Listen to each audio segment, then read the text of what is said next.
आम विश्वास ही परिवेश उपरे हेब अनुच्चारित प्रभाव। प्राबंधिक श्री मनोज दास। मु पाठ करुची शांतनु त्रिपाठी। नानादी विसंवादरे कलंकित होई चलीची संवादपत्र समूहर पृष्ठा दिन पर दिन। राजनैतिक, दलगत, धर्मनैतिक, गोष्ठीगत, जाति और उपजातिगत हिंसा प्रतिहिंसारे उन्मत्त भारत बाहर पृथ्वीर भिन्न भिन्न देशरे जे परिस्थिति सुखकर ताहा मध्य नुहे। जातिसंघर शाखा प्रतिष्ठान यथा यूनेस्को ठारू आरंभ करी सबु देशर सहर नगर रे केते संस्था मानव समाजर ए दुर्गति उपर आलोचना करुचंती, एहार निराकरण दिगरे उपाय निर्धारण करुचंती। से जाबतीय निर्धारणर सारांश हैला सबु भेद विभेद मतांतर मनांतर एवं से सबुरु उत्पन्न हिंसाचारर अंत हेबा उचित आपोष आलोचना द्वारा। यदि सुख और शांति रे जीवन निर्वाह ही समस्तंकर काम्य, तेबे शांतिपूर्ण मार्गरे से काम्य लक्ष्य रे आमे पहुंची पारिबा नाही कि? बेस, आमे ग्रहण करूछु ए तत्व परस्पर बुझामणारे ही निहित सबु समस्यार समाधान। वर्तमान उद्भट कुनी कथाटिए शुणु। थरे गोटे शतपदी पोक सेंटीपेड बा सेई धरणर पोक बण भितर ज्ञानी भावरे विख्यात गोटे पेचा आगरे पहुंची कहिला, महात्मा मते मो जंत्रणा भोगरु रक्षा करंतु। की जंत्रणा? प्रश्न कला पेचा।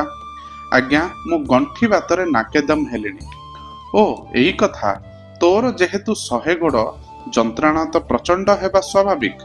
यदि गोड़ संख्या 50 को अवनमित हुअंता तेबे जंत्रणा अधा हुअंता। आहा, केडे जुक्तिपूर्ण कथा। केमिति ताहाले?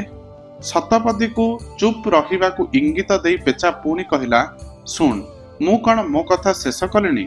जदि तो गोड़ संख्या 10 हुअंता तेबे जंत्रणा 1 हुअंता। आ तू जदि मात्र जोड़िए गोड़े चालबुल करंतु तेबे 98 भाग जंत्रणार उपशम हुअंता। कृतार्थ हेली महात्मा, कृतार्थ हेली, कहिला शतपदी पोक।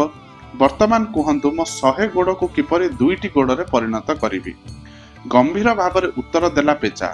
सावधान बताई देबा हेला मोर काम, समाधान किपरि कार्यकारी हेबो सेटा मो दायित्व नुहे। आम अवस्था सेही भली। परस्पर बुझामणा सबु समस्यार समाधान सूत्र बोली आमे जानुछु, किंतु से बुझामणा जे कार्यकारी होई पारु नाही, एहा एक निर्मम वास्तवता। शांति सौहार्द्यर आदर्श आमको अजणा नुहे। केते महापुरुष से वार्ता परिवेषण करि जाइछंती, किंतु आम चेतनारे एमिति किछि भयावह उपादान रहिछि जहा से सबु आदर्शर महत्व बुझिले मध्य से सबुर विपरीत आचरण करुछि, नतुबा से सबुको विकृत करि देउछि। ए परिस्थिति रे परिवर्तन आसिबार एकमात्र उपाय आम चेतनारे आमूल परिवर्तन। श्री अरविंदଙ୍କ भाषारे चेतनार रूपांतर विवर्तनर गति रे एहा अनिवार्य, किंतु केबे से परिवर्तन प्रतिभात हेबो ताहा कहिबा संभवपर नुहे। से दिगरे एक सामूहिक आस्पृहा जागरित हेले हुए तो अचानक दिने ताहा वास्तव होइजिबो, किंतु आम आगरे एकमात्र पंथा आम निज निज व्यक्तिगत जीवन रे निज निज चेतनारे विश्वास को दृढ़ दृढ़तर करिबा। श्री अरविंदଙ୍କ दिग्दर्शनरु जेतिकी आमर साध्य सेतिकी आलोक आहरण करिबा।